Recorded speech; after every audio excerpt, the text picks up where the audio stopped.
సమయంలోకి వచ్చి ఉన్నాం. అటు ఇటు ఎవరు తిరగద్దండి. దయచేసి బైబిల్ ఉన్నారు, బైబిల్ ఓపెన్ చేసి ఒక నోట్ బుక్ పెన్ పెట్టుకొని దేవుడు అమూల్యమైన మాటను రాసుకోవాలని కోరుతూ ఉన్నాను. ఎందుకంటే దేవుడి మాటలు చాలా అమూల్యమైనవండి. ఇవి మళ్ళా దొరుకుతాయో లేదో కూడా తెలియదు కాబట్టి దయచేసి సమయం ఉన్నప్పుడే సద్వినియోగం చేసుకోవాలని మళ్ళీ చేసుకుంటూ మరి ఈ రోజు యొక్క వాక్యదాన్ని ప్రారంభించుకుందాం. ఈరోజు రైట్ మన టైటిల్ చూస్తే స్క్రీన్ మీద కనబడుతుంది, వాక్యము ఎక్కడ రాయబడాలి. చూడండి, వాక్యం ఎక్కడ రాయబడాలంటూ చివర క్వశ్చన్ మార్క్ ఉంది పాంప్లెట్ లోనే. అంటే ఇది ఒక క్వశ్చన్, దీనికి ఆన్సర్ దొరకాలి. ఈ రోజు వాక్యాన్ని ఎక్కడ రాసుకోవాలి. ఎప్పుడైనా క్వశ్చన్ తో ముగిస్తే అది ముగింపు కాదండి, దానికి ఆన్సర్ రావాలి, దానికి ఆన్సర్ ఉంటది. కాబట్టి దయచేసి దానికి జవాబు ఏంటి, దేవుడు ఏమి చెప్పాలనుకుంటున్నాడు ఈ రాత్రి కాల సమయంలో. కాబట్టి దయచేసి జాగ్రత్తగా దేవుడి వాక్యాన్ని నేను మనం చేసుకుంటూ ఉన్నాను. పిల్లరా, దేవుడు వాక్యాన్ని దేవుడి జ్ఞానముతో కలిగి అర్థం చేసుకోవడానికి ప్రయత్నించాలి. ఈ లోక జ్ఞానానుసారంగా అర్థం చేసుకోవడం కాదు, కానీ దేవుడి జ్ఞానాన్ని బట్టి బైబిల్లో రాయబడిన ప్రతి మాటను అర్థం చేసుకోవాలండి. వాక్యాన్ని ఎక్కడ రాయబడాలి ఈ యొక్క అంశానికి ముందు బైబిల్లో లిఖిత పూర్వకమైనటువంటి వాక్యము లేకపోతే లిఖిత పూర్వకమైనటువంటి దేవుడి మాటలు మోషే ముందు కాలం వరకు రాయబడలేదు. మోజెస్ ముందు కాలం వరకు, అంటే మోషే వచ్చే కాలం నాటికి కాకుండా మోషే కాలం ముందు ఎక్కడ కూడా దేవుడు రాసి ఇచ్చినట్లుగా బైబిల్ గ్రంథంలో మనకు కనపడదండి.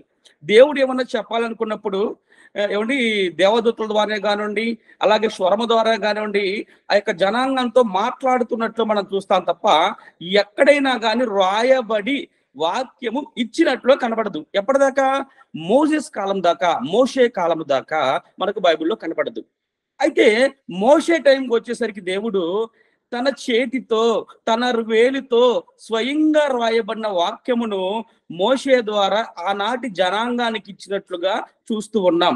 సుమారు క్రీస్తుకు పూర్వము, ఏమండి క్రీస్తుకు పూర్వము 1400 సంవత్సరాలు 14th సెంచరీలో మరి మోషే గారికి దేవుడు లిఖిత పూర్వకమైన వాక్యాన్ని ఆజ్ఞలు ఇచ్చినట్లుగా బైబిల్ చూస్తూ ఉన్నాం. ద్వితీయోపదేశ కాండము 9వ అధ్యాయము 9వ వచనం. ఒక్కసారి బైబిల్లో ఉన్నది తేని పిల్లారా, దయచేసి చదివి సహాయం చేయండి. ద్వితీయోపదేశ కాండము 9వ అధ్యాయం 9వ వచనంలో సుమారు క్రీస్తుకు పూర్వం ఆ రాతి పలకలను అనగా యెహోవా మీతో చేసిన నిబంధన సంబంధమైన పలకలను తీసుకొనుటకు నేను కొండ ఎక్కినప్పుడు అన్నపానములు మాని ఆ కొండ మీద 40 పగళ్ళు 40 రాత్రులు ఉంటిని. అప్పుడు దేవుని వ్రేలితో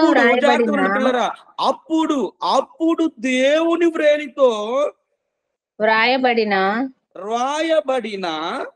2 రాతి పలకలను యెహోవా నాకు అప్పగించెను. చాలు, మోషే గారు మాట్లాడుతున్నాడండి. 40 రాత్రులు పగళ్ళండి ఉన్నప్పుడు దేవుడు స్వయముగా తన వేలితో తన చేతితో రాయబడిన వాక్యాన్ని ఆజ్ఞలని మోషేకి ఇచ్చినట్లు చూస్తూ ఉన్నాం. అంటే మోషే కాలం ముందు, మోషే వచ్చే వరకు దేవుడు ఎక్కడ రాసి ఇచ్చినట్లుగా దేవుడి వాక్యాన్ని కనబట్టలేదు బైబిల్లో. మోషే వచ్చిన తర్వాత సుమారు క్రీస్తు పూర్వ 1400 సంవత్సరాల కాలంలో అటు ఇటుగా మోషేకి దేవుడు రాతి పలకల మీద రాయబడిన వాక్యాన్ని రాతి పలకల మీద రాసి ఇచ్చినట్లుగా చూస్తూ ఉన్నామండి. రాతి పలకల మీదే ఎందుకు రాయాలి? మనకు చాలా క్వశ్చన్ వస్తాయి. రాతి పలకల మీదే దేవుడు ఎందుకు రాయాలండి అంటే, చూడండి, చాలా మంది రాయి మీద చెక్కబడినటువంటి లేదా రాయి మీద రాయబడిన ఏ అక్షరమైనా ఏదైనా కానీ ఎక్కువ కాలం ఉంటదండి, చెడిపోవటానికి ఆస్కారం ఉండదు, ఎక్కువ కాలం ఉంటది. అలాగే దేవుడు కూడా రాతి పలకల మీద ఎందుకు రాసేయాలనుకున్నాడంటే అవి భద్రపరచబడాలి, చెడిపోకూడదు, అవి పగలకూడదు. మామూలు పలకల మీద పగిలిపోతుంది. కాబట్టి దేవుడు రాతి పలకలను ఎన్నుకొని తన స్వహస్తాలతో తన వ్రేలితో రాయబడిన వాక్యాన్ని మొట్టమొదటిగా చరిత్రలో మోషేకి ఇచ్చినట్లుగా చూస్తూ ఉన్నాం.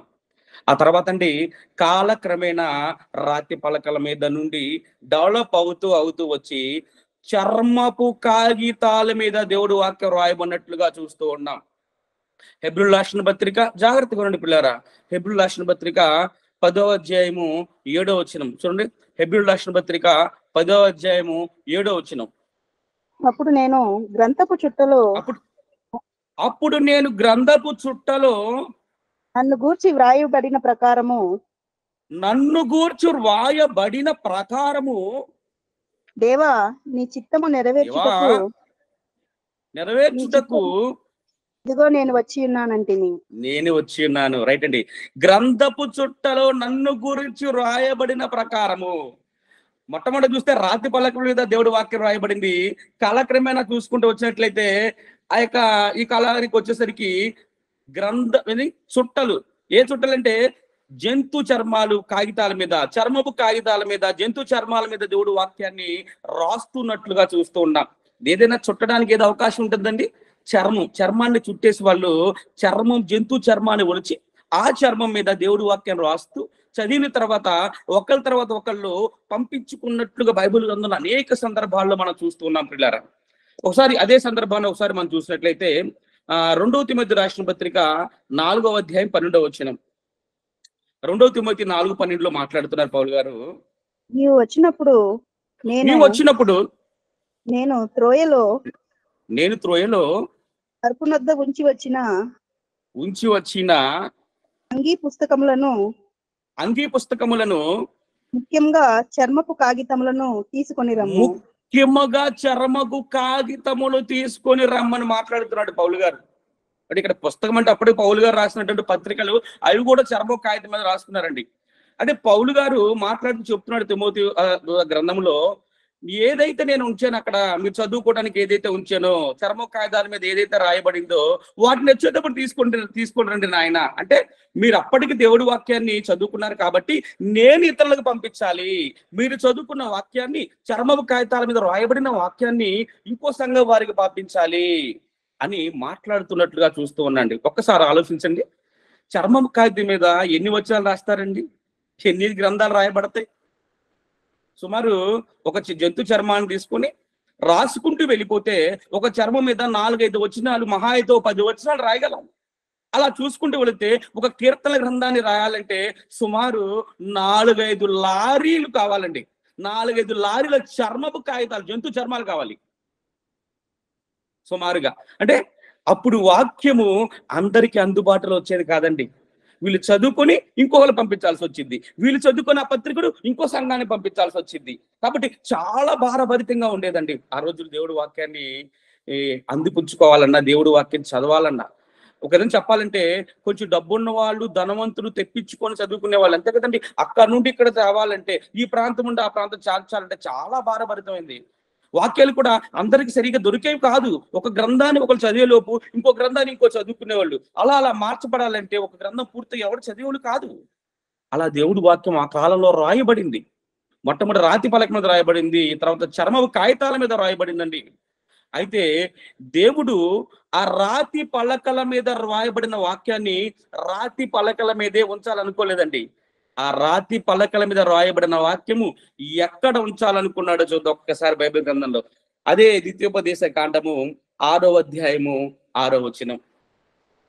రాతి పలకల మీద మోషేకి ఇచ్చిన వాక్యాన్ని మనం చదువుకున్న మొట్టమొదటిగా ఆ వాక్యము రాతి పలకల మీద రాసిన తర్వాత దేవుడు అంటున్నాడు, ఆ వాక్యము ఆ పలకల మీద ఉండకూడదు నాయన. అండి చదవనమ్మా. నేడు నేను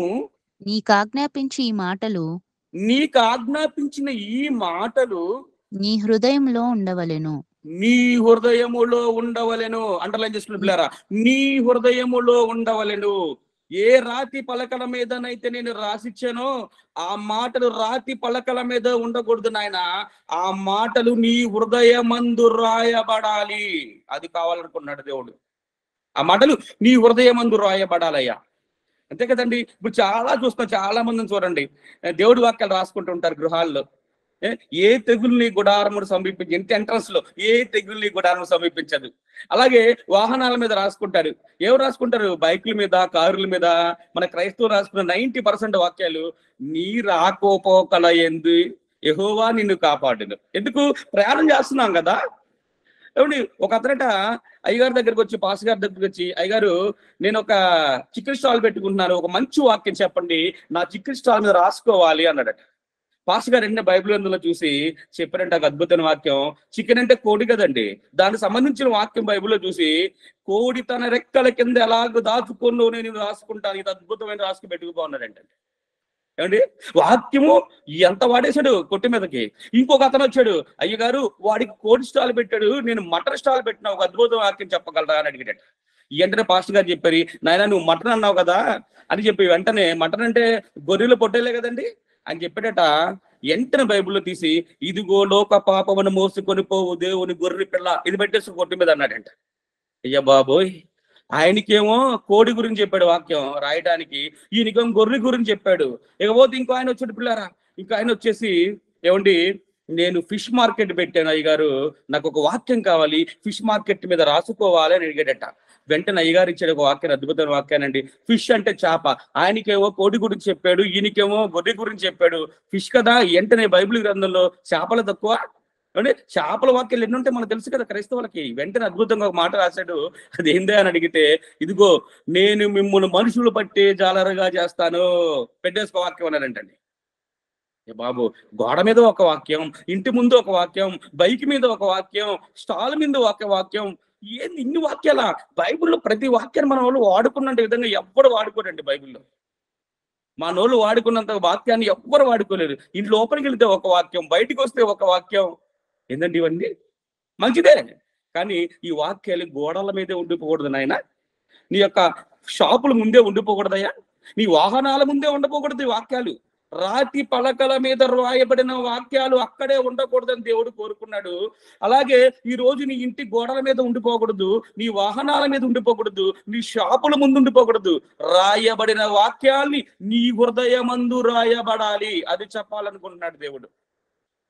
ఏమైనా ఉపయోగం అక్కడే ఉంటే ఏమైనా ఉపయోగం అండి? హృదయములోకి వెళితే ఆ వాక్యం యొక్క రుచి తెలుస్తుంది. హృదయములోనికి వెళితే అప్పుడు తెలుస్తుంది అయ్యా. పైపైన తెలుసుకుంటే ఏముందండి? చాలా మంది వాక్యాలన్నీ క్రైస్తవులు సామాన్యంగా పైపైన వింటూ ఉంటారు, హృదయం చేర్చుకో వాక్యాన్ని. ఈరోజు జూమ్ మీటింగ్ పెట్టారు బ్రదరు, ఎంతో అద్భుతం కొనసాగుతుంది. చాలా మంది వచ్చేసారు, కానీ వచ్చిన ప్రతిఫలం పొందాలంటే వాక్యాన్ని హృదయముతో అంగీకరించాలి. అందుకే దేవుడు అన్నాడు, చెవి గలవాడు ఆత్మ సంగముతో చెప్పుచున్న మాట వినుగాక. చెవులు లేవా మనకి అనొచ్చు, ఏ బ్రదర్ వింటున్నా కదా చెవులు, ఈ చెవులు కదండి, ఆత్మ సంబంధమైన చెవులు ఉంటే నీ హృదయంలో వాక్యాన్ని చేర్చుకుంటావు. ఆ వాక్యము ఇప్పుడు చెప్పేస్తే నెక్స్ట్ వచ్చే వారాన్ని గుర్తుండిపోవాలి. ఏం వాక్యం చెప్పావంటే, బ్రదర్ ఏదో చెప్పారు మర్చిపోతే ఎట్లండి? హృదయములో ఉంటే ఎక్కడ పోదు. చాలా మంది హృదయంలో పెట్టుకుంటారండి, మర్చిపోరు వాళ్ళు. ఎందుకు మర్చిపోరు? వాళ్ళ సంబంధించిన గుర్తులని వాళ్ళని హృదయంలో ముద్రించుకున్నారు కాబట్టి మర్చిపోలేరు. మరి దేవుడు వాక్యాన్ని ముద్రించుకుంటే, వాక్యాన్ని హృదయంలో రాసుకుంటే ఎక్కడ పోదండి. కాబట్టి రాతి పలక మీద రాశాడు మొట్టమొదటి దేవుడు వాక్యాన్ని, ఆ తర్వాత కాలక్రమేణా జంతు చర్మాల మీద రాసుకుంటూ వచ్చాడండి. అలాగే మాట్లాడుతున్నాడు. కొలస్సీయులకు రాసిన పత్రిక 4వ అధ్యాయము 16వ వచనం. కొలస్సీ 4:16. కొలస్సీ రాసిన పత్రిక 4వ అధ్యాయం 16వ వచనం.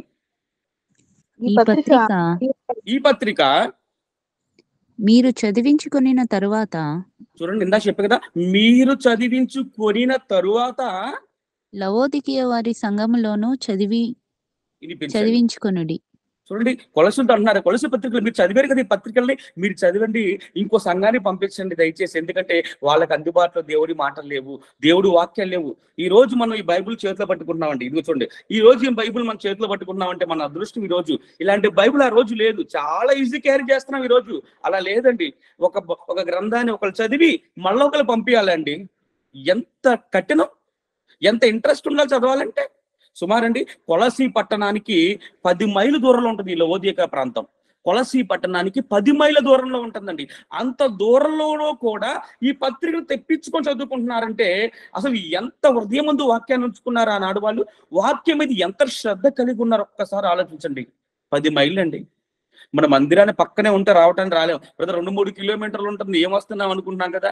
10 మైళ్ళు నడుచుకుంటూ వెళ్ళి తెచ్చుకున్నారండి. 10 మైళ్ళు వెళ్ళి దేవుడి వాక్యాన్ని తెచ్చుకొని చదువుకొని మళ్ళా వేరే వాళ్ళకి పంచారండి. ఆనాడు నిజముగా చూసుకుంటూ ఉంటే దేవుడి వాక్యాన్ని హృదయం ముందు రాసుకున్నారు వాళ్ళు. ఇక అలా డెవలప్ అవుతూ వచ్చిన తర్వాత మనందరికీ తెలిసిన విషయమే.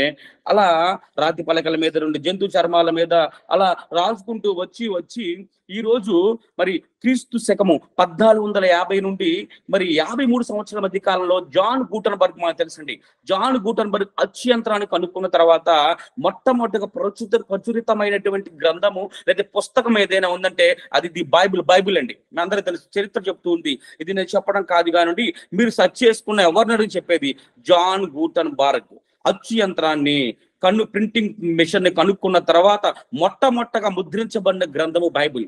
ఇలా ఈ జంతు చర్మాల మీద లేదా అక్కడక్కడ జరిగిన పత్రికలను మొత్తం అతని యొక్క సాధుల్లో పరుచుకొని అచ్చు యంత్రాన్ని కనుక్కొని అచ్చు యంత్రంలో మరి పేపర్ ద్వారా ఏది మొట్టమొదటిగా ముద్రించారంటే బైబిల్ని ముద్రించారండి. అలా ముద్రించిన తర్వాత అలా చేరుకుంటూ అనేక భాషలలో తర్జుమా చేయబడిందండి.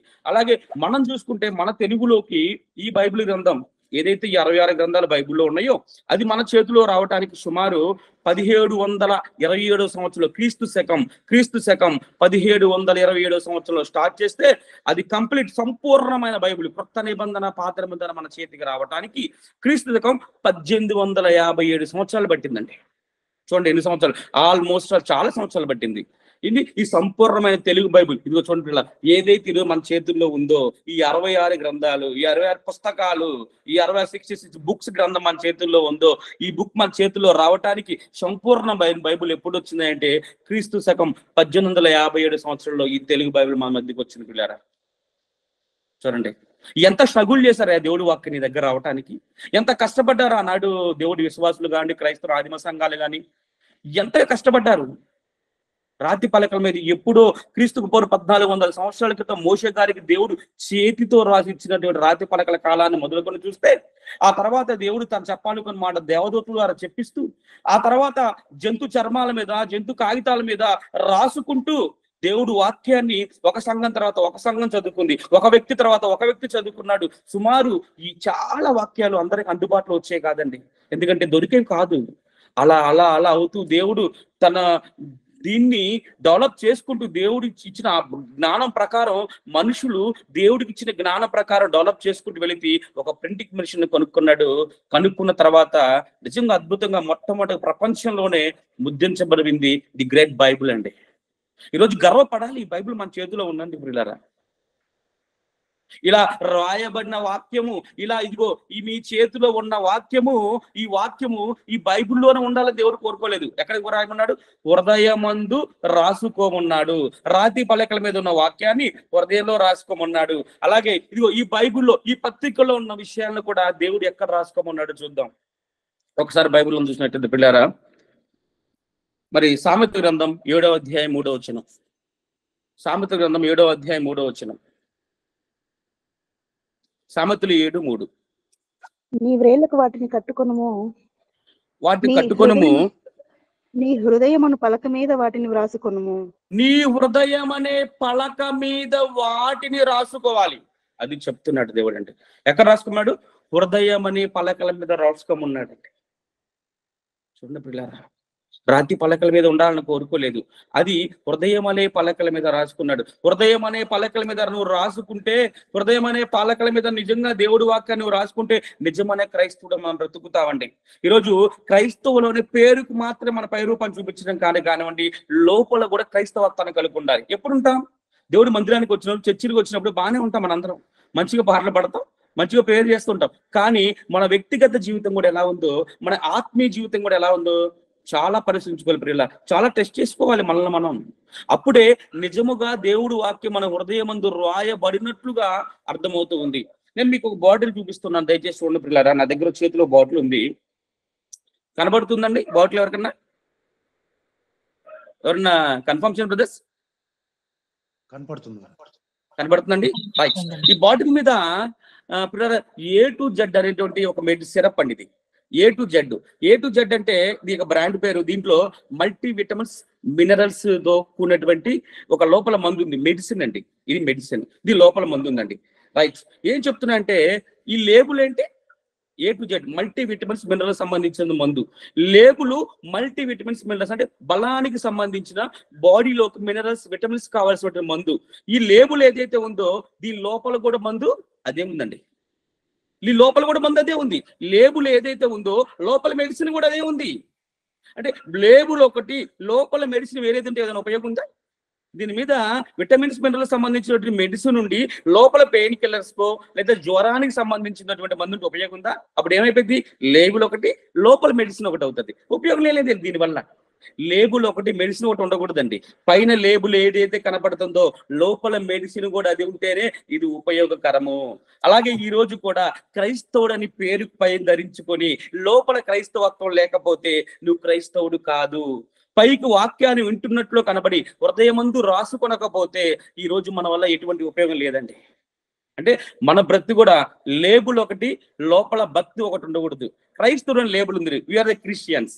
క్రైస్తవుని లేబుల్ ఉంది మనకు పైన, లోపల కూడా క్రిస్టియానిటీ కలిగి ఉన్నారండి. అంటే పైకి క్రైస్తవుడు పేరుకు మాత్రమే కాదు కానీ క్రియలను బట్టి కూడా క్రైస్తవత్వాన్ని కలిగి ఉండాలి. అప్పుడు మాత్రమే మన జీవితాన్ని శాబ్దకం చేసుకోగలుగుతాం.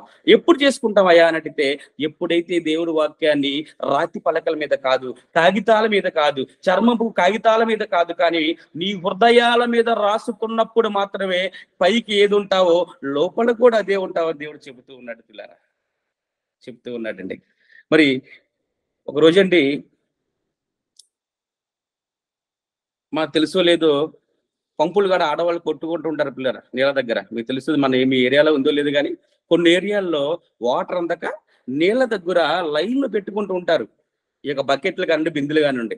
అయితే అలా పెట్టుకుంటూ ఉన్నప్పుడు ఒక విశ్వాసి యొక్క బిందెను ఒక అవిశ్వాసి అంటే దేవుడు నమ్మనటువంటి ఆమె ఊరకు పక్కన నెట్టిందంటండి. ఇక అంతే, వాళ్ళిద్దరి మీద జగడం స్టార్ట్ అయిందండి. ఎవరి మీద?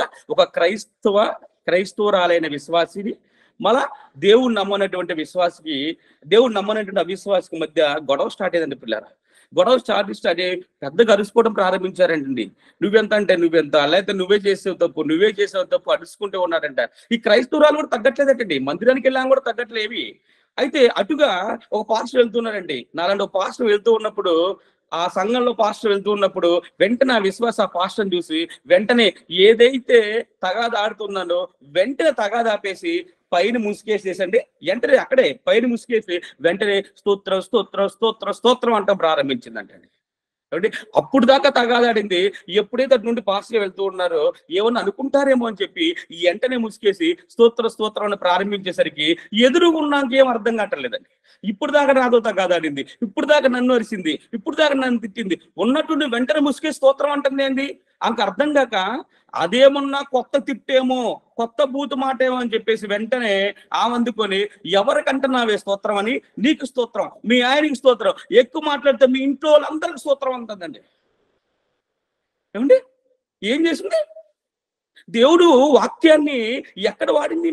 దేవుడి పదాలను ఎక్కడ వాడింది? హృదయం అందు ఉంచుకుందా? హృదయం ఉండాలా? హృదయంలో ఉంచుకుంటే గొడవ స్టార్ట్ అయినప్పుడే సరేలమ్మా సర్దుకుపోయేదండి. వెంటనే అరవడం ప్రారంభించింది. మరి పాస్టర్ గారు చూసి ముసుకేసేసుకొని స్తోత్రం ప్రారంభించేసరికి ఎదుటానికి బూతులాగా పడి తెలియదే స్తోత్రం అంటే పెద్ద బూత్ అనుకొని నీకు స్తోత్రం, మీ ఆయనకి స్తోత్రం, మీ ఇంటిల పాదికి స్తోత్రం ఎక్కువ మాట తెలిసిందంటండి. అంటే పిల్లరా చూడండి, దేవుడి మాటలు హృదయం మంది ఉంచుకుంటే నిజంగా ఇవన్నీ రావండి, ఇవన్నీ రావు. అందుకే దేవుడు ఎలా అన్నట్టు చూసా, నిన్ను చూస్తే నువ్వు క్రీస్తు పత్రిక అయిపోవాలి. నిన్ను చూస్తే క్రీస్తు పత్రిక అంటే న్యూస్ పేపర్ చదువుకుంటాను చూసావా, అలాగే నిన్ను చూస్తే క్రీస్తుని చూసినట్టు ఉండాలి. చూద్దాం, ఒక అద్భుతమైన మాట మాట్లాడుతున్నాడు బైబిల్లో దీని పిల్లరా. మరి 2 కొరింథీయులకు రాసిన పత్రిక 2 కొరింథీ 3వ అధ్యాయము 2-3 వచనాలు. 2 కొరింథీయులకు రాసిన పత్రిక 3వ అధ్యాయము 2-3 వచనాలు. మా హృదయం మీద వ్రాయబడి ఉండి మనుషులందరూ తెలుసుకొనుచు కొనుచున్న మా పత్రిక మీరే కదా. చదవండి. రాతి పలకల మీద గాని సిరాతో కానీ వ్రాయబడక మెత్తని హృదయములు అను పలకల మీద జీవము గల దేవుని ఆత్మతో మా పరిచర్య మూలముగా వ్రాయబడిన రాయబడిన క్రీస్తు పత్రికయే ఉన్నారని క్రీస్తు పత్రికయే ఉన్నారు. రైట్. ఎప్పుడు క్రైస్తు పత్రిక అవుతావు? పత్రిక అంటే న్యూస్ పేపర్ అండి. ఎప్పుడు నువ్వు న్యూస్ పేపర్ అంటే దేవుడి యొక్క వార్త అందించేవాడివిగా నిన్ను చూస్తే దేవుడు చదివేసేయాలయ్యా. ఎప్పుడంటే హృదయం అనే పలకల మీద, రాతి పలకల మీద కాకుండా హృదయం అనే మెత్తని హృదయం అనే పలకల మీద నీ దేవుడు వాక్యాన్ని నువ్వు చొప్పించుకుంటావో, రాసుకుంటావో, అప్పుడు నువ్వు క్రీస్తు పత్రిక అయిపోతావు. అది జరిగింది. ఇప్పుడు ఆ క్రైస్తవురాలకి అన్యురాలకు గొడవ వచ్చినప్పుడు తగ్గించుకోలే, హృదయంలో వాక్యం రాయబడాలా. ఆ క్రీస్తు పత్రిక కాదు.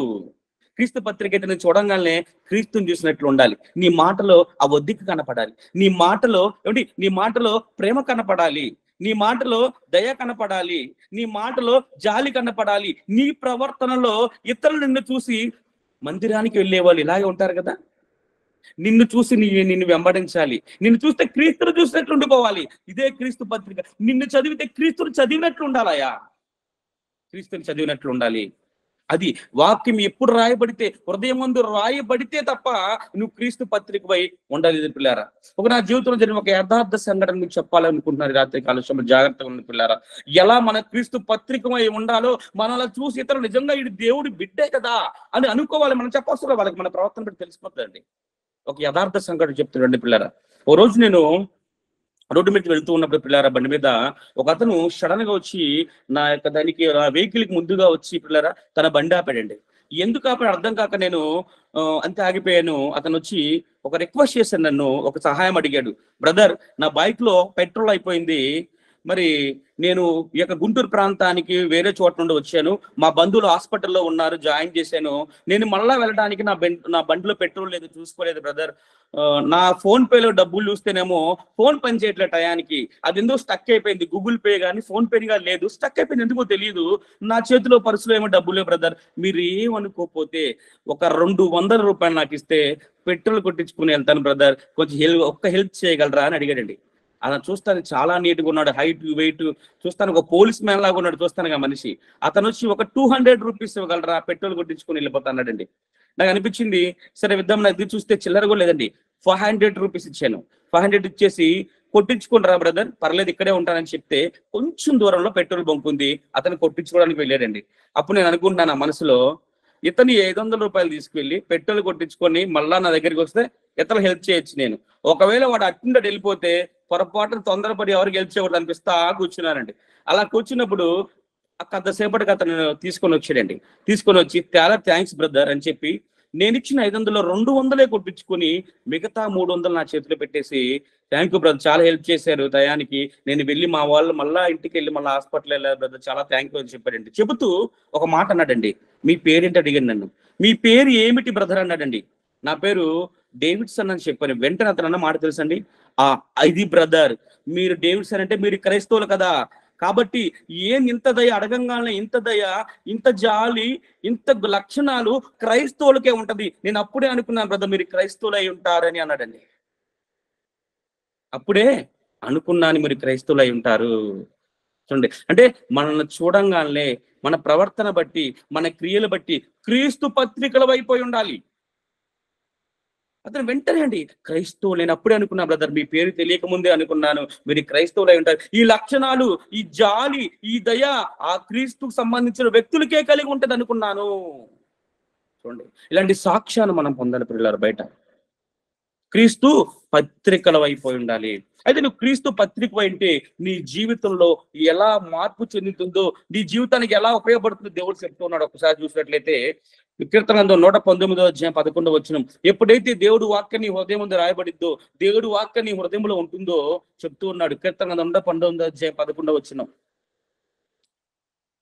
కీర్తన 119:11, నీ ఎదుట నేను పాపము చేయకుండానట్లు నీ ఎదుట నేను పాపము చేయకుండానట్లు నా హృదయములో నీ వాక్యమును ఉంచుకొని ఉన్నాను. చూడండి, హృదయములో వాక్యము రాయబడితే పాపం చేయను. పాపము చేయజాలడు.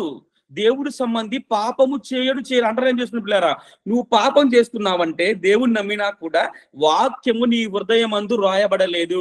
వాక్యము ఎక్కడో నీ ఇంటి గోడల మీద ఉండిపోయింది, వాక్యం ఎక్కడో నీ వాహనాల మీద ఉండిపోయింది, వాక్యం ఎక్కడో నీ షాపుల ముందు ఉండిపోయిందయ్యా. వాక్యం నీ హృదయమందు రాయబడలేదు కాబట్టి నువ్వు మందిరానికి వస్తున్నా, చర్చికి వస్తున్నా, వాక్యం వింటున్నా, మళ్ళీ పాపం చేస్తున్నావు అంటే వాక్యం ఎక్కడ రాయబడాలి? హృదయమందు రాయబడాలన్న దేవుడి కోరిక నువ్వు తీర్చట్లేదని అర్థమవుతుందండి. వాక్యాన్ని గోడల మీద నుంచి వదిలేస్తున్నావు. బైబుల్ అండి చాలా మంది మీకు తెలుసో లేదో వారానికి ఒకసారి తీస్తారు. ఎప్పుడు తెలుసా? ఒక ఆదివారం చర్చికి వచ్చేటప్పుడే. అప్పుడే దుమ్ము పట్టిన బైబిల్ దులిపి ఒక ఆదివారం చేత్తో తీసుకొని వస్తూ ఉంటారు. మిగతా రోజులు వాక్యం చదవ అవసరం లేదా పిల్లలు? చూడండి, హృదయమందు వాక్యం ఉండాలంటే వాక్యం డైలీ ధ్యానించాలండి. వాక్యమును ఎవరైతే ప్రతిరోజు ధ్యానిస్తారో, దినదినము ధ్యానిస్తారో ఆశీర్వదింపబడతారని బైబిల్లో ఉందండి. నిజంగా పిల్లారా, నువ్వు ఆశీర్వదింపబడాలంటే ఏం చేయాలి తెలుసా? వాక్యాన్ని కూడా రోజు వినాలి, రోజు వాక్యాన్ని ధ్యానించాలండి. ఆశీర్వాదాలు ఊరకనే రావండి. మీరు అనుకుంటారు ఆశీర్వాదం అంటే ఊరకనే రా పిల్లారా. దేవుడికి నచ్చాలి. నువ్వు దేవుడికి నచ్చితే చాలు, ఆయన ఇచ్చేస్తాడు. ఆయనకి నచ్చాలంతే. ఆయనకి నచ్చాలంటే ఆయనకి నచ్చిన పనులు నువ్వు చేయాలి. వాక్యాన్ని హృదయమందు ఉంచుకోవాలి. హృదయమందు ఉంచుకుంటే పాపం చేయవు. అలాగే వాక్యము హృదయమందు రాయబడితే అదే కీర్తన గ్రంథం 119వ అధ్యాయము 105వ వచనంలో మాట్లాడుతున్నాడు దేవుడు. వాక్యము 119, 105లో అంటున్నాడు, నీ వాక్యము నా పాదములకు నీ దీపమును, వాక్యం నా పాదములకు దీపము, నా త్రోవకు వెలుగునై ఉంది. నా త్రోవకు వెలుగై ఉంది. చూడండి, వాక్యము నీలో ఉంటే తెలుసా నీ పాదాల దీపమయ్యా. గాఢంధకారంలో నువ్వు ఉన్నప్పుడు, చీకటిలో ఉన్నప్పుడు, నీ జీవితం చీకటమై ఉన్నప్పుడు, ఏ వ్యక్తి నీ జీవితంలో లేనప్పుడు, నువ్వు ఒంటరిగా మిగిలినప్పుడు ఆ వాక్యమే నీకు దారి చూపిస్తుంది. ఆ వాక్యమే నీకు ఆలోచన కలిగిస్తుంది. ఆ వాక్యమే నిన్ను బలపరుస్తుంది. ఆ వాక్యమే నిన్ను ముందుకు కొనసాగిస్తుందని దేవుడు మాట్లాడుతూ ఉన్నాడు. ఎప్పుడైతే వాక్యం హృదయం ముందు ఉంటుందో నువ్వు భయపడాల్సిన పని లేదు. ఒంటరి వాడిని నువ్వు అనుకోవాల్సిన పని లేదు. నువ్వు నాకు ఎవరు లేరు, నాకు సహాయం చేసే వారు ఎవరు లేరు, ఈ యొక్క సమస్యలో చిక్కుకున్నాను, ఈ అంధకారములో ఉన్నానని నువ్వు భయపడాల్సిన పని లేదని దేవుడు చెబుతూ ఉన్నాడు పిల్లరా. ఎందుకంటే వాక్యం నీలో ఉంది కదా.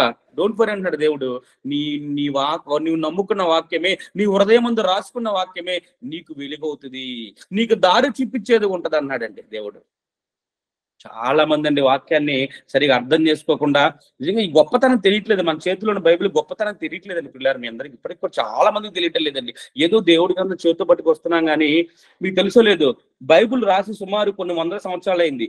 కానీ ఇప్పటి చదువుతూ ఉంటే బైబిల్ని రోజు నూతనంగానే ఉంటుంది బైబిల్ అండి.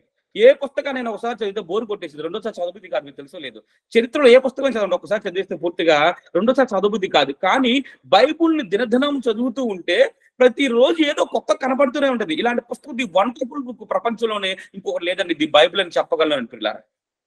ఎందుకంటే రోజు నీతో మాట్లాడుతుంది, రోజు నేను బలపరుస్తుంది. నిజంగా రోజు కొత్త విషయాలు నేర్చుకోవడానికి అవకాశం ఉందండి. అలాంటి వాక్యాన్ని హృదయంలో రాసుకోవాలి. చాలా మంది వాక్యాన్ని లాటరీ పద్ధతిలో తీస్తారండి. ప్రభువా ఈ రోజు నాతో మాట్లాడవా, ఓపెన్ చేస్తున్నాను, ఒక అద్భుతమైన మాట రానిగానే తీసేస్తారండి. వాళ్ళకి అనుకూలమైన మాట వచ్చింది అనుకో, మంచిది ప్రభువా అని అంటారు. అనుకూలం రాదనుకో, మళ్ళా మాట్లాడవా ప్రభువా అని వేస్తారండి. లాటరీ పద్ధతిలో తీసేస్తారు. అలా కాదయ్యా. ఒక అతను ఏంటంటే బైబిల్ వాక్యాన్ని ఇట్లా లాటరీ పద్ధతిలో తీసాడట.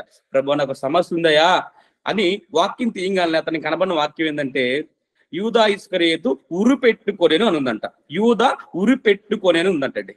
ఏంది ప్రభువా, తీయంగానే యూదా ఉరి పెట్టుకున్న వాక్యం వచ్చింది, చాలా భయంకరంగా ఉంది. ఇలా కాదు ప్రభువా, మళ్ళా తీస్తారు మాట్లాడవా అని చెప్పి బైబిల్ క్లోజ్ చేసి మళ్ళా తీస్తే అతనికి మళ్ళా ఏమొచ్చిందంటే, నువ్వు కూడా అలాగే చేయని వచ్చిందంటే. ఏందయ్యా, మొట్టమొదటి వెళ్ళి యూదా ఉరి పెట్టుకొని వచ్చింది, రెండోసారి తీస్తే అలా మాట్లాడేది ప్రభువా, నువ్వు కూడా అలాగే చేయని. ఇలా కాదు ప్రభువా, మూడోసారి ముచ్చటగా తీస్తున్నాను వాక్యాన్ని, నాతో మాట్లాడింది ఏది, మూడోసారి తీశాడంటండి.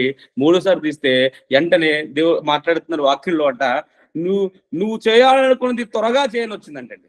ఏమొచ్చింది? నువ్వు చేయాలనుకుంది త్వరగా చేయని వచ్చిందంట. అసలు మిత్రపడి ఎందుకు ప్రభా, మొట్టమొదటికేమో యూదా ఉరి పెట్టుకొని వచ్చింది, మళ్ళా మూసేసి మళ్ళా బైబిల్ తీస్తే నువ్వు కూడా అలాగే చేయని వచ్చింది. మళ్ళా మూడోసారి ముచ్చటగా తీస్తే ఏమొచ్చింది? నువ్వు చెయ్యాలనుకుని త్వరగా చేయని వచ్చింది అన్నాడట. భయపడిపోయి పక్కన పెట్టేసండి బైబిల్. బైబిల్ అలా చదవకూడదండి. అలా కాదు ఉదయం ముందు రాసుకోవటం అంటే. ధ్యానం చేయ బైబిల్ని తీసి రోజు. నీకు తెలియని విషయాల్ని నీ పేపర్ మీద రాసుకో, బుక్ మీద రాసుకో. నీకు తెలియని విషయాల్ని ఏమండి తెలియపరిచే వాళ్ళని అడగండి, డౌట్లు క్లియర్ చేసుకోండి. దేవుడు ఎంత గొప్పవాడు తెలుస్తుందండి. రోజుకి నీ అధ్యాయాలు చదువుకోండి. అది హృదయమందు రాసుకోవటం అంటే. అలాగే మరి ఈ వాక్యం రాసుకుంటే ఏమవుతుందో చూద్దాం. సామెత గ్రంథం 3వ అధ్యాయం 1-2 వచనాలు. సామెత గ్రంథం 3వ అధ్యాయం 1-2 వచనాలు పిల్లరా. నా హృదయం ముందు కుమారుడా రాసుకుంటే, నా నా కుమారుడా నా ఉపదేశమును మరొకము, నా ఉపదేశమును మరువకము, నా ఆజ్ఞలను నా హృదయపూర్వకంగా గైకొనుము. నా ఆజ్ఞలు హృదయపూర్వకముగా గైకొనుము, అవి దీర్ఘాయువును అవి దీర్ఘాయువును సుఖజీవంతో గడచు సంవత్సరములను సుఖజీవముతో గడుచు సంవత్సరమును శాంతిని నీకు కలుగజేయును. శాంతిని కలిగి దేవుడు చెప్తున్నాడు. దేవుడు వాక్యాన్ని హృదయం దాచుకుంటే పాపము చేయవు, చేయజాలవు. అలాగే ఉదయములో ఉంచుకుంటే ఆయన వాక్యమే నీకు వెలుగవుతుంది. అలాగే సామెతలు చెప్తున్నాడు, నీవు ఎప్పుడైతే దేవుడి వాక్యాన్ని హృదయంలో భద్రపరుచుకుంటావో, రాసుకుంటావో, అప్పుడు నువ్వు దీర్ఘాయుష్మాంతుడు అవుతావు. సుఖము వస్తుంది నీ జీవితానికి, శాంతి వస్తుందని దేవుడి వాక్యం. ఒబ్బబ్బ, ఎంత అద్భుతంగా మాట! ఎంతకంటే ఎవరు గొప్పగా చెప్పగలరండి బైబిల్ కంటే? దేవుడి కంటే ఇంత గొప్పగా ఎవరు మాట్లాడనుకున్నారా? నీ హృదయం ముందు రాయబడవలసిన వాక్యం ఎక్కడ కాదయ్యా, హృదయం ముందు నువ్వు రాయబడితే ఎంత మేలు, ఎంత ఉపయోగాలు చూడండి. అసలు నిజంగా వాక్యం హృదయం ముందు ఉంటే చాలా, ప్రపంచాన్ని జయించేటట్టు అంత ఇదిగా దేవుడు మాట్లాడుతున్నాడు. శాంతి అన్నాడు, శాంతి ఉంటుంది అంటున్నాడు, సంతోషం ఉంటుంది అంటున్నాడు, దీర్ఘ ఆయుష్, ఎక్కువ కాలం బ్రతుకుతావు. సీక్రెట్ చెప్పేశాడు దేవుడు. అంటే ఎక్కువ కాలం నువ్వు బ్రతకాలంటే హృదయములో వాక్యం ఉండాలి. రాసుకొని అండర్లైన్ చేసుకోండి. నువ్వు ఎక్కువ కాలం, చాలా మంది ఎక్కువ కాలం బ్రతకాలని డైటింగ్ ఫాలో అవుతా ఉంటారు కదా. ఎక్కువ కాలం బ్రతకాలని చెప్పేసి ఏదేదో ఎక్సర్సైజ్ చేస్తుంటాం, డైట్ ఫాలో అవుతుంటాం, చాలా బ్లడ్ టెస్టులు చేయించుకుంటాం, ఆరోగ్య సంబంధమైన టెస్టులు చేయించుకుంటా ఉంటాం. ఏమండి, దేవుడు సీక్రెట్ చెప్పాడు ఇప్పుడే. ఎక్కువ కాలం బ్రతకాలంటే, దీర్ఘాయువు నీవు కావాలంటే వాక్యాన్ని హృదయం ముందు రాసుకో. సీక్రెట్ వచ్చేసింది చూసారా? రాసేసుకుని అండర్లైన్ చేసుకోండి. నేను బ్రతకాలి అని నువ్వు అనుకుంటే వాక్యం హృదయం అందించుకో, పాపము చేద్దని చెబుతూ ఉన్నాడండి. అలాగే చివరిగా ఈ వాక్యం మనల్ని ఎక్కడ చేరుస్తుందో తెలుసా? యోహాను రాసిన పత్రిక 14వ అధ్యాయం 6వ వచనం. యోహాను 14:6. యోహాను 14:6లో యేసు నేనే మార్గమును, నేనే మార్గమును, సత్యమును, జీవమును, నా ద్వారానే తప్ప ఎవడును తండ్రి యొద్దకు రాడు. రైట్. యేసు అన్నాడు, నేనే మార్గము, సత్యము, జీవము. యేసు అంటే ఎవరు? యోహాను సువార్త 1:1 ఆదియందు వాక్యముండెను. యోహాను సువార్త 1 వాక్యము దేవుడి యొద్ద ఉండెను, వాక్యమే దేవుడై ఉండెను. అంటే యేసు అంటే ఎవరు? వాక్యం అని అర్థం. అంటే యేసు అంటున్నాడు అంటే వాక్యము చెబుతుంది, ఎవరైతే నన్ను కలిగి ఉంటారో, లేదా ఎవరైతే పరలోకానికి వెళ్ళాలనుకుంటారో వాక్యము ద్వారానే వెళ్ళగలరు. దేవుడు ద్వారానే వెళ్ళగలరు పరలోకం. మళ్ళా అండర్లైన్ చేసుకోండి, నువ్వు పరలోకం వెళ్ళాలంటే హృదయం ముందు వాక్యం రాయబడాలి. బాబా, ఎంత మంచి మాటలు చెప్తున్నాడు దేవుడు. అంటే నిజంగా నువ్వు బ్రతకాలంటే వాక్యం కావాలి. నీ జీవితంలో శాంతి కలగాలంటే వాక్యం హృదయం ముందు ఉండాలి. నువ్వు పాపము చేయకూడదంటే వాక్యం హృదయం ముందు ఉండాలి. నువ్వు చివరికి నువ్వు పరలోకం వెళ్ళాలన్న వాక్యం నీ హృదయం ముందు ఉండాలి. ఎవరు చెప్తారు ఇంత మంచి మాటలు బైబిల్లో? దేవుడు తప్ప. పిల్లారా, ఒక రోజండి నేను చెప్తున్న ఒక యథార్థ సంఘటన చెప్పి ముగిస్తాను. పిల్లలు జాగ్రత్తగా వినండి. నా స్నేహితుడు ఒక అతను, నా ఫ్రెండ్ ఒక అతను, తనకు భయంకరమైన సమస్య వచ్చింది. ఎలాంటి సమస్య అంటే డూ ఆర్ డై, మరణమా జీవమా అలాంటి సమస్య వచ్చినప్పుడు నా ఫోన్ చేశాడండి. ఫోన్ చేసినప్పుడు నేను ప్రభు వాక్యాన్ని అతనికి పంచాను. ఎలా అంటే కంటిన్యూస్ గా, నాన్ స్టాప్ గా 15 రోజులు నైట్ పూట 9 ఫోన్ చేసే వాళ్ళు పిల్లరా. నైట్ డిన్నర్ అయిన తర్వాత 9 ఫోన్ స్టార్ట్ చేస్తే మిడ్ నైట్ 1 దాకా మాట్లాడుతూనే ఉన్నాడు పిల్లలు ఫోన్ లో. దేని గురించి తెలుసా? అతని సమస్య గురించి చెబుతూ ఉంటే నేను దేవుడు వాక్యాన్ని అతను చెబుతూ ఉన్నాను ఎవ్రీడే. నమ్మండి, అబద్ధం కాదు పిల్లలు. ఇది ప్రతిరోజు నైట్ డిన్నర్ తర్వాత 9ంటికి ఫోన్ చేస్తే 1 నైట్ 2 కూడా అయిపోయింది, తెల్లారుజామున 3 కూడా అయిపోయింది పిల్లలు. అలాగే దేవుడు వాక్యాన్ని చెప్తూ అతను బలపరుస్తూ ఉండేవాడండి. నిజంగా బైబిల్లో ఉన్న అన్ని విషయాలు చెప్పేసాడు. అక్కడ బైబిల్లో వాక్యాలన్నీ చెప్పేసాడు. నిజంగా అలా 15 రోజులు అతను చెప్పిన తర్వాత రోజు ఫోన్ చేసేవాడు. బ్రదర్ డిన్నర్ అయిపోయిందా, నాకు వాక్యం చెబుతావా? అతని భయం అలాంటిది, అతని సమస్య అలాంటిది. రోజు ఫోన్ చేసేవాడు. 15 రోజులు చెప్పానండి. కట్ చేస్తే పిల్లరా 15 రోజుల తర్వాత నాకు ఫోన్ రావట్లేదు, అతను నాకు ఫోన్ చేయటం లేదు. ఏది చేయట్లేదు అని చూశాను. ఒక రోజు చూసా, 2 రోజులు చూశాను, ఫోన్ రావట్లేదండి. అదేంది? రోజు నైట్ పూట ఫోన్ చేసి నన్నే 9ంటికి నాకే ఫోన్ చేసి, బ్రదర్ రెడీగా ఉన్నారు, నాకు వాక్యం చెప్పండి, నేను రెడీ అని రోజు 4-5 గంటలు అర్ధరాత్రిగా చెప్పించుకునేవాడు. 15 రోజుల తర్వాత 2 వారాల తర్వాత ఏది ఫోన్ చేయట్లేదండి. 2 రోజులు దాకా నేను ఫోన్ చేస్తే, బ్రదర్ ఏంటి బ్రదర్ బాగున్నారా, ఫోన్ రావట్లేదు, ఈ మధ్య దేవుడి వాక్యం వినట్లేదు అని అడిగితే, బ్రదర్ బిజీగా ఉన్నాను అన్నాడు. నాకు అర్థమైపోయిందండి. బిజీగా ఉన్నాడంటే నీ సమస్య ఎలా ఉంది అని అడిగానండి. నా సమస్య తీరిపోయింది బ్రదర్, దేవుని కృపను బట్టి, నో ప్రాబ్లం అనేసాడండి. అంటే నాకు సమస్య తీరిపోయింది కాబట్టి అతను నాకు ఫోన్ చేయటం నాకు అర్థమైపోయింది.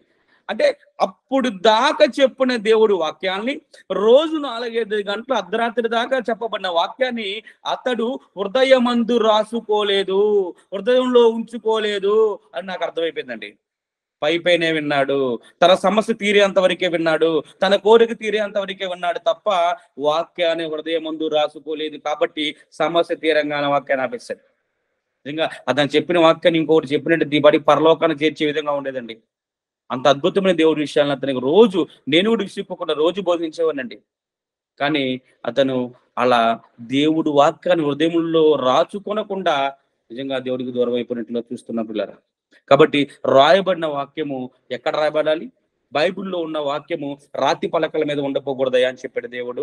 అలాగే చర్మపు కాగితాల మీద ఉండిపోకూడదు చెప్పాడు. ఆ తర్వాత అత్యంతరం కనుక్కున్న తర్వాత ఈరోజు 66 పుస్తకాలు, ఈ యొక్క 66 యొక్క బుక్స్, 66 బుక్స్ కలిగినటువంటి ఈ పుస్తకాన్ని దేవుడు ఈ పుస్తకంలో ఉన్న వాక్యాన్ని పుస్తకాల్లోనే ఉండిపోవాలనుకోలేదు, నీ హృదయంలోకి చేర్చుకోమన్నాడు. అలాగే నీ ఇంటి గోడల మీదే ఉండిపోకూడదు అనుకున్నాడు, నీ వాహనాల మీదే అనుకోలేదు దేవుడు. రాయబడిన వాక్యాలు కూడా నీ హృదయంలో ఉండాలనుకున్నాడు. అప్పుడు నీకు పాపం చేయి వాక్యం హృదయం ముందు రాయబడితే. అలాగే పాపం చేయవు, నీ త్రోక వెలుగై ఉంటది, అలాగనే దీర్ఘాయుష్యం ఇస్తుంది, శాంతినిస్తుంది, సమాధానం ఇస్తుంది, చివరికి పరలోకానికి కూడా చేర్చేది ఆ వాక్యమైన దేవుడే, ఆ వాక్యమే. కాబట్టి పిల్లారా, వాక్యం ఎక్కడ రాయబడాలి చెప్పండి పిల్లారు. ఇప్పుడు ఏమండి, వాక్యం ఎక్కడ రాయబడాలి చెప్పాలి మీరు. Very good. వాక్యము హృదయమందు రాయబడి. ఇప్పటి నుండే మన చేతిలో ఉన్న బైబిల్ ఆషామాషది కాదండి, మనం బ్రతికించేది. హృదయంలో చూపించుకుందాం, ముందు కొనసాగి ఆత్మీయ జీవితం బలపరుచుకుందాం అండి. తండ్రి దేవా, మీ వందనాలు చెల్లించుకుంటున్నాను తండ్రి, సహాయం దయచేయండి. నిజముగా తండ్రి, అద్భుత రీతిలో, ఆశ్చర్యకరమైన రీతిలో తండ్రి ఈ గూగుల్ మీట్ ద్వారా మీ పిల్లల్ని కలిసి గొప్ప భాగ్యన దయచేసి వందనాలు. అలాగుండి మీరు చెప్పాలనుకున్న విషయాలు తండ్రి ఈ రాత్రి కాల సమయంలో నా ద్వారా మీ పిల్లలకు చెప్పించిన దానికి మేము స్తోత్రం చెల్లించుకున్నాం, వందనాలు చెల్లించుకున్నాను తండ్రి. ఇలా మీ వాక్యం ఎక్కడ రాయబడాలనే అంశంతో అద్భుతంగా మీరు రాత్రి కాల సమయంలో బైబిల్ ద్వారా మాకు అనేకమైన విషయాలు చూపించారు తండ్రి. నిజంగా రాతి పలకల మీద రాయబడిన వాక్యం మీ చేరాతితో ఆది ఎందు మరి మోషేకి ఆనాడు ఇచ్చిన వాక్యం అలాగే ఉండిపోకూడదు, రాతి పలకల మీద హృదయంలో రాయబడాలనుకున్నారు. మెత్తని హృదయం అనే పలకల మీద రాయబడాలనుకున్నారు తండ్రి, హృదయంలో ఉంచుకోవాలనుకున్నారు. అలాగే కాగితాల మీద ఆ తర్వాత కాలకరమైన తండ్రి అలా డెవలప్ అవుతూ చర్మపు కాగితాల మీద రాయబడిన వాక్యము అక్కడే ఉండకూడదు, హృదయం మీద రాసుకోమన్నాడు. ఆ తర్వాత ఈ రోజు మాకు 66 పుస్తకాల కన్నా బైబిల్ మా చేతిలో ఉంది, ఈ వాక్యం కూడా అక్కడే ఉండిపోకూడదు, నీ హృదయం ముందు రాసుకో, మా హృదయం ముందు రాసుకోవాలి మీరు అనుకున్నారయ్యా. నిజముగా మీరు అనుకున్నారు కాబట్టి ఈ రోజు బైబిల్ మా చేతిలో వచ్చింది తండ్రి. మీ బైబిల్, మీ వాక్యము మా హృదయంలో రాయబడితే మేము పాపం చేయమని, మా హృదయంలో రాయబడితే దీర్ఘాయుష్తో ఉంటామని, అలాగే ఆ వాక్యం మా హృదయంలో రాయబడితే తన శాంతి, సమాధానం, అలాగే చివరికి పరలోకము కూడా ఆ వాక్యం ద్వారానే నేర్చుకుని దాని ప్రకారం జీవిస్తే మీరు ఇస్తారని మాట్లాడుతున్నారంటే నిజముగా మేమెంటే ఎంత ప్రేమ తండ్రి మీకు. అందుని బట్టి మీకు వందనాలు చెల్లించుకుంటూ ఇలాంటి అనేక విషయాలు తండ్రి మీ బిడ్డలు తెలియజే గొప్ప భాగ్యం అందరూ దయచేయమని, చేరిన ప్రతి బిడ్డని జ్ఞాపకము చేసుకొని చెప్పబడిన వాక్యం వృధాగా వెళ్ళకుండా, సాతాను వ్యక్తి వెళ్ళిపోకుండా హృదయంలో ఫలించి అనేకమైన మేలు పొందుకు సహాయము దయచేయమని, ఈ కార్యక్రమం నిర్వహిస్తున్న బ్రదర్స్ కూడా మీ చేతులకు అప్పగించుకుంటూ నిండా ఆశించి దీవించి ఆత్మలో ముందు కొనసాగించిన సహాయము దయచేయమని ఈ ప్రార్థన ఇస్తున్నాం అడిసి వేడుకుంటున్నాను తండ్రి. ఆమేన్.